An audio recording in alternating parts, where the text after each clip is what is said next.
So up next, now we can actually move on. We had Stardust finally is back. He cuts one of his weird promos talking about gravity, and he relates it to Neville because of him being the man that gravity forgot, and tells everyone that he's going to eliminate the superheroes. And they got a really, really cool match graphic for the man that gravity forgot versus the Prince of Dark Matter. I really enjoyed. They did like a comic book style match graphic for this. I thought it was so cool. Yeah, I love that. I love the little bit of nuance WWE has, either with their match graphics or their nameplate graphics. Like Bray Wyatt, his name now shows up with like those fireflies. It's those little things that I think really catch the eye and that I appreciate. And then the match graphic with the comics, I think, was just a stroke of genius. So we have this match. Ashton, I enjoyed it. Again, I feel like it was something that didn't really linger too long. Obviously, it was Cody, as Stardust, obviously, his first match back since the passing of Dusty Rhodes, which Michael Cole openly acknowledges on commentary, which I guess is a little bit head-scratching, but they have acknowledged in the past that Stardust and Cody, yeah, same person, so guess no problem there. Crowd seemed to respond well to Stardust returning, showing him respect, like, we know you're going through a tough time and you're awesome and we're here for you. But that doesn't stop him from, doing his heel antics. In fact, right out of the gate, Neville tries to show sportsmanship. Stardust kicks him in the gut, so that kind of establishes the tone. Yeah, nothing's changed. I'm still a bad guy. Good back and forth between these two. I figured when Neville couldn't get the red arrow off straight away, because they did a setup for that Stardust is probably going to win, and that's how it panned out, because he got a roll-up on Neville, but he did grab the tights, so that protects Neville, which I liked, because Stardust wasn't able to, catch him and beat him, straight away. It did take that little bit of an assist, and the whole Heroes promo and everything else, and then beating, the man that gravity forgot, who is a living, breathing superhero, really, I think, does confirm that he's still going to go down this route of doing something with Stephen Amell, which, if people aren't familiar, that's the guy who plays Arrow, or the Green Arrow on the show Arrow. Yeah, I don't know if you actually saw it, but Stephen Amell actually did basically a WWE style promo at the San Diego Comic-Con this past weekend, and it was amazing. He's such a good talker. That's great. I have to go back and see that. Yeah, that sounds awesome. Oh, wow. Yeah, it was really good. I would advise anybody that has any kind of doubts about this whole Stardust Green Arrow feud that the WWE is planning on doing for SummerSlam, go to Stephen Amell's Twitter and find the tweet that he did where he said that he finally got an opportunity to cut a WWE style promo for the first time ever, and watch that video, because it was really good. It was only like 2 minutes, but he got so into it and he's so passionate about it. And it was him as the Green Arrow character cutting a promo, so he was actually doing that. So I just really, really enjoyed it. It was really good. And then it was cool because Cody Rhodes, not Stardust, Cody Rhodes said something to him about how, I remember when I cut my first promo and that kind of stuff. And he replied to Cody Rhodes with, "I don't even know who you are," because it wasn't Stardust. Oh, nice. Yeah. It's so funny because most, WWE performer interacting with celebrity kind of feuds usually make me cringe, but this one actually seems to show promise from how you're talking. So I'll definitely look up that promo. But yeah, is there anything you want to say about this or the potential program between Stardust and Arrow here, or again, Green Arrow? Green Arrow. Why do you keep saying Arrow? Because I keep conflating that with the show, because I know the show is called Arrow, and I just keep, mixing that up. Oh. Yeah, I have nothing else to add. All right, we can move on. Do you know what was next? Was it the main event? It was a contract signing, yes. All right, yep.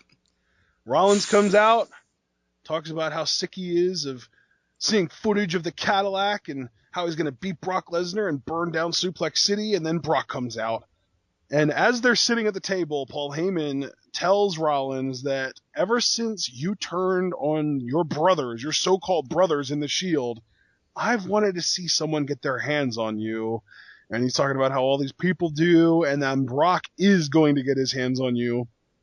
And he says, at Battleground, everybody is paying to see you get your ass kicked by Brock Lesnar. And basically, they're going to get exactly what they're paying to see. Loved it. It was straight to the point. Really, again, recounted Rollins' past transgressions, and then Heyman pretty much saying, well, that's the price you gotta pay, and right across from him is the Beast Brock Lesnar. Just really well done. Rollins just did never, like, he has such a serious look on his face as he's eyeing down Lesnar, and then as Lesnar's signing the contract, Rollins kind of slides his hand under the table through kind of the curtain, whatever, kind of drape, and Heyman catches it. He's like, hey, hey! And then Rollins is like, whoa, whoa, calm down, Heyman. You know, my hands are right here. What are you so worried about? Are you paranoid?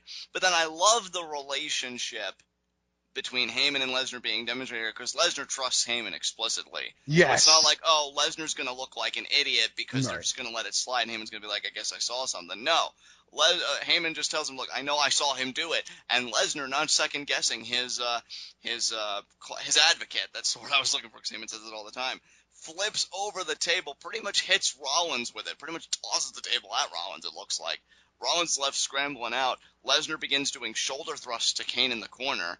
And then Rollins pounds back on. Well, no, you forgot the part where Lesnar actually discovers what Rollins was hiding under the table. Oh, yeah, wasn't it the axe handle he was carrying around last week? Yeah, that, like, Lesnar's initial table flip was just to look under the table to see what Rollins was reaching for.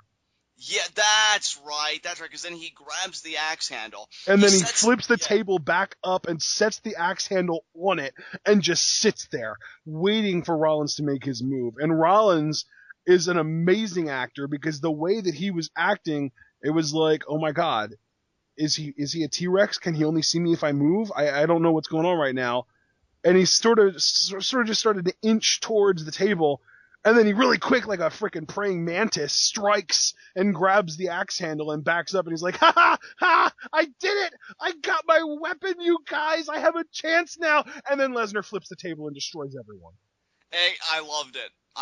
Yeah, thank you for remembering that, because that really set the tone for the rest of this segment, because Lesnar just smirking. That's the thing, too. He smirked in Rollins' face when he got the weapon, as if to say, that's not going to matter. No. It's not going to save you. Yeah.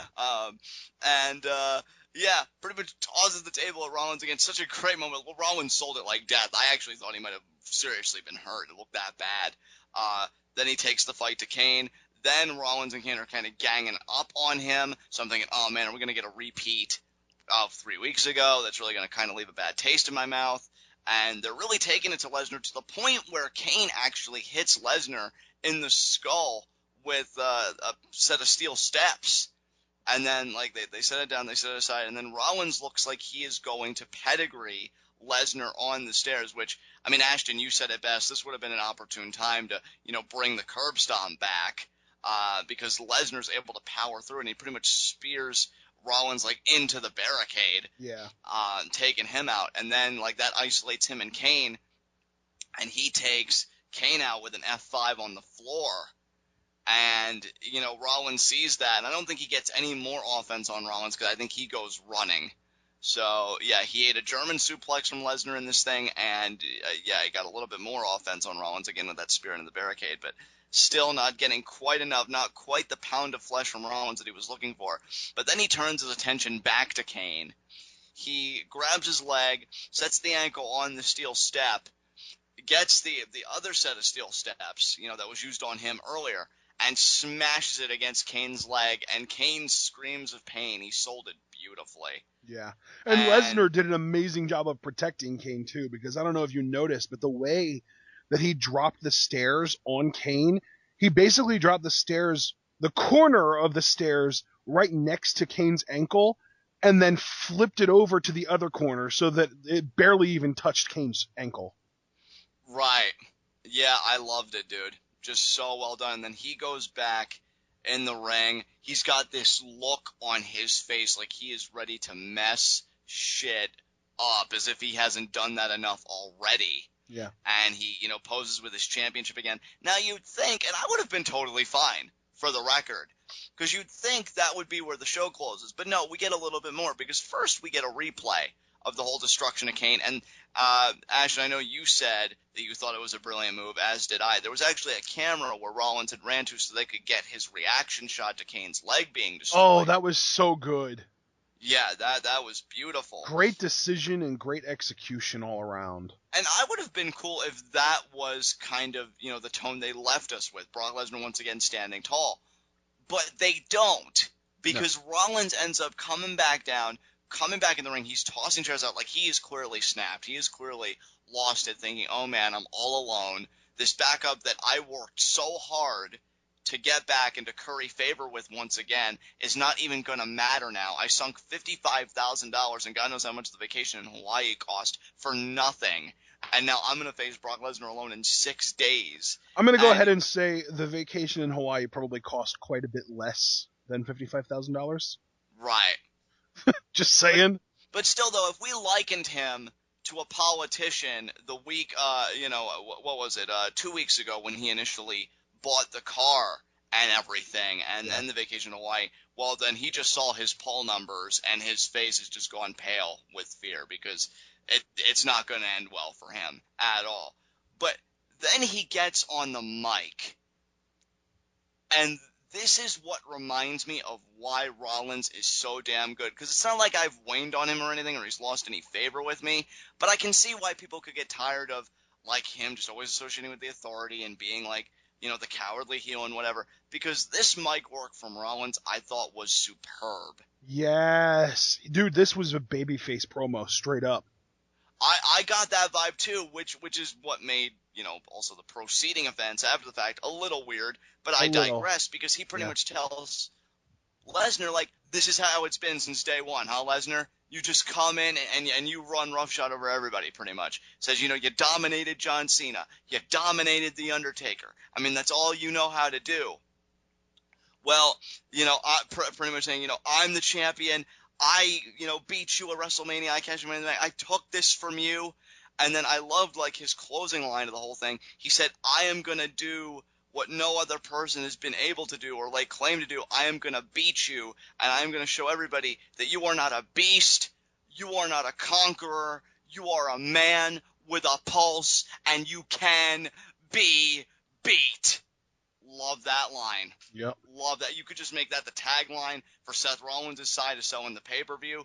Not a beast, not a conqueror, but a man with a pulse. And when you say that about Brock Lesnar, people may think, yeah, so, but that's a bold claim when you're talking about Brock Lesnar. It is. And then he goes out to the ring and he reverts back to his old ways with Kane, because again, he realizes nobody's going to be of any use to him now. So why even put up a facade about it? He stands on the steel step and he says, so this was your big plan, Kane? This is how we're going to stop Brock Lesnar? Pathetic. And he pretty much rails against Kane, verbally eviscerates him, says, without me, you are nothing. And guess what? You no longer have me, because I told you if this did not work, you were on your own, so you are nothing. Pretty much, saying, you're pathetic, you piece of crap.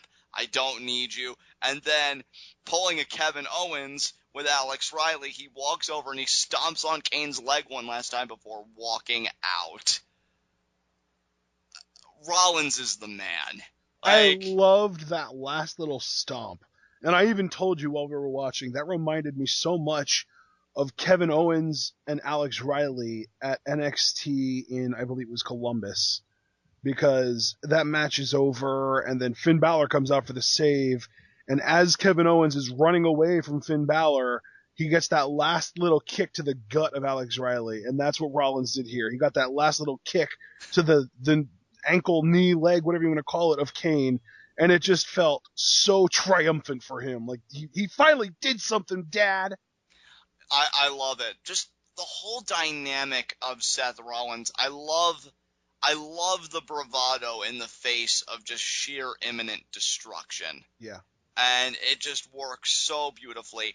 I don't know if I told you this, I think I said this at the start of TWitWoW, where, 3 weeks ago, I was like, oh man, the selling point was supposed to be Seth Rollins getting everything that was coming to him at the hands of Brock Lesnar. The selling point was, hey, if you want to see Seth Rollins get his ass beat, order Battleground, and Heyman made that selling point explicitly clear tonight. Yes. So not only did we get back on track the week after, Lesnar's big beatdown at the hands of the Authority, but now we're all the way back to, I can't wait to see this main event now, because Rollins is on his own, but he has not shirked away from his words. Even though the reality of it is crumbling down around him, you put a mic in that man's hand and he's going to espouse nothing but the utmost confidence in his ability to beat the beast. And that's a freaking heel. I love Seth Rollins. Absolutely. So good. Amazing. Speaking of people that are so good, so bad, and everything else, you ready to move on to our next segment? Yes, sir. High spots and low shots. Maybe one of the easiest ones we've done in recent memory, because my low shot's Kane. He had a pretty rough night, didn't he? Yeah, his leg got shattered. It did. You can win matches, you can lose matches, but you know what's a really shitty night? When you can't put food on the table. And Kane just got his leg shattered. So, there you go. That's my low shot. Who's your low shot? Just to avoid a consensus low shot, because that would be incredibly possible now, because Kane really legitimately did probably have the worst night. But just to be original, I'm going to just make my low shot Sheamus, because he ate the pin.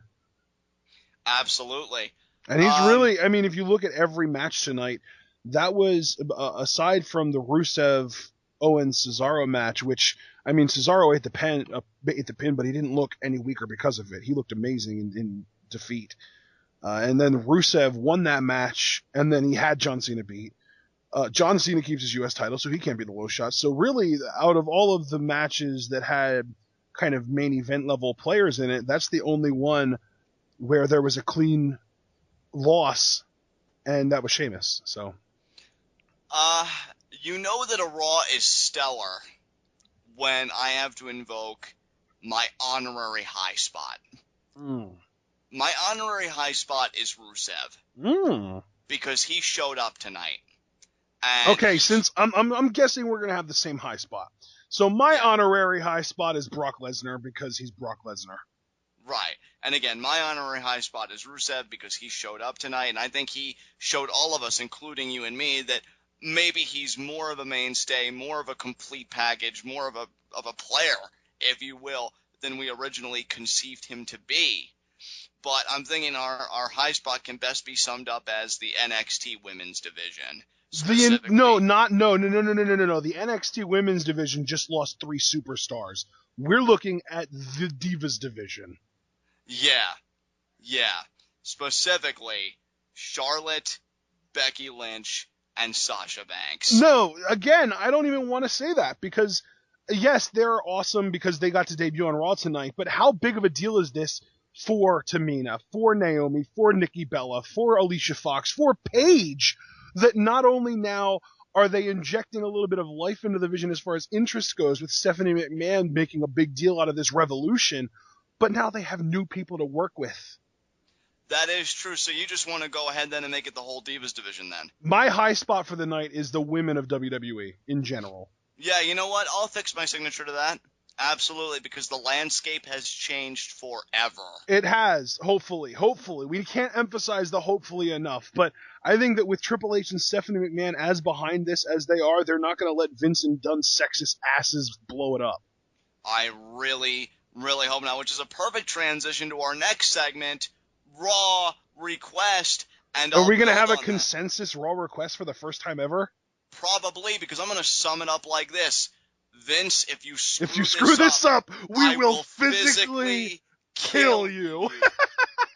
Yes. So is that it? Yeah, dude. Let's move on. 30-second hot seat. What do you got for me? Oh, do we really need to do this? Do we? You want to just forego it? I'm in such a good mood, I don't care what we do. It's up to you. Okay, fine. You know what? 30-second hot seat. Since we had this huge women's segment tonight, what do you think the women's match is going to be at Battleground? And more importantly, what do you think the women's match is going to be at SummerSlam? 30 seconds. Are you ready for this? Yeah. Your time starts now. Okay, I think Battleground is going to be Team Bad versus Charlotte, Becky Lynch, and Paige. With Paige, Charlotte, and Becky Lynch going over, and then that team, I guess, has kind of earned the right, ending that side of the turf war by facing the Bella army of Brie, Nikki, and Alicia Fox at SummerSlam.